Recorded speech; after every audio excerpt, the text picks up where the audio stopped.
All right, let's talk about something that trips up so many of us in academic writing. It's one thing to get your facts straight, but it's a whole other challenge to sound, well, compelling. We're going to spend the next few minutes breaking down how to level up your writing so it doesn't just state facts, but actually sounds truly authoritative. You ever get that feeling? You've put in all the hard work, you've done the research, your ideas are solid, but when you read it back, the words on the page just don't have that professional punch you were aiming for. It's a super common problem, and trust me, we're about to fix it. Just look at these two sentences. On one hand, you have, making new plastic uses a lot of oil. Okay, simple, true. But then, look at this. The production of plastics depends heavily on petroleum. Now that is an academic statement. See the difference? It's not just about using fancier words. It's about the precision, the nuance, and the whole structure of the idea. We're going to show you how to make that leap. Yeah, let's call this what it is, the academic voice hurdle. It's that tricky gap between really knowing your stuff and, actually sounding like an expert on the page. And the secret to getting over it? It's probably not what you're thinking. This right here is the absolute core of it. We're often told to just grab a thesaurus and swap out simple words for more complicated ones. But that can make your writing sound kind of clunky, right? Even unnatural. The real secret, the actual game changer, is mastering these powerful word combinations that just scream expertise. So, what's the solution? Well, it all comes down to something we'll call word partnerships.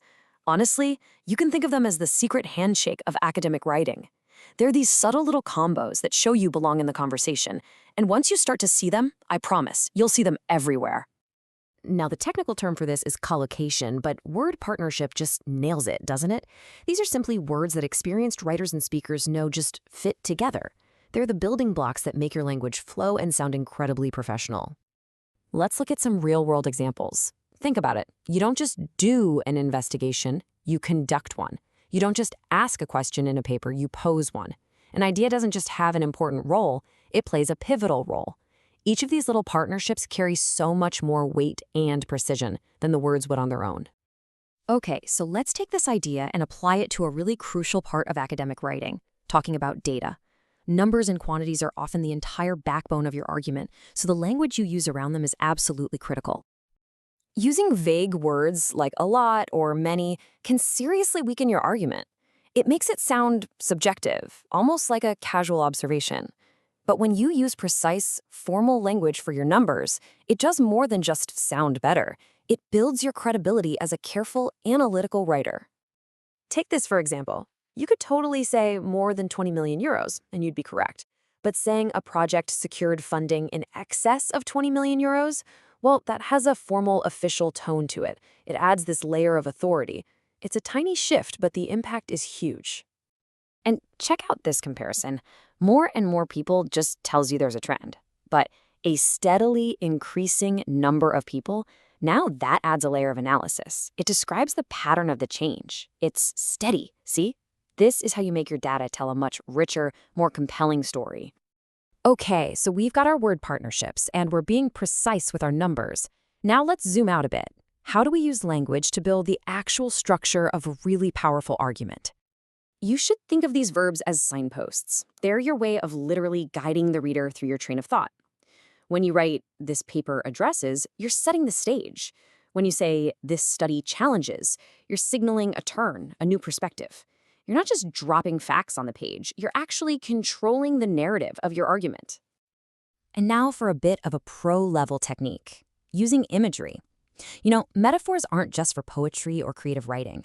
In academic work, they can be incredibly powerful tools for making complex ideas stick in your reader's mind. Look at this. The critics didn't just disagree with the novels, they attacked them. Wow, that one word creates a war metaphor. It instantly frames the whole academic debate as a conflict, which makes it feel way more dynamic and, honestly, more memorable for the reader. And that's the real magic of a good metaphor. It takes an abstract idea, like an intellectual debate, and connects it to something concrete and familiar, like a battle or maybe a journey. It creates this mental shortcut that helps your reader not just understand your point, but actually remember it long after they've put your paper down. So we've gone from tiny word choices all the way up to the big picture structure of an argument. We've uncovered some seriously powerful techniques here. Let's pull it all together into your new academic toolkit. Here's the bottom line, the main thing to remember. Change your focus. Stop hunting for single smart words. Instead, start learning powerful phrases. Use precise language to build your authority. Guide your reader with those signpost verbs. And hey, don't be afraid to use a really well-chosen metaphor to make your argument unforgettable. You now have the tools to build a much stronger, much more confident academic voice. So, the only question left is, what powerful idea are you going to explain next?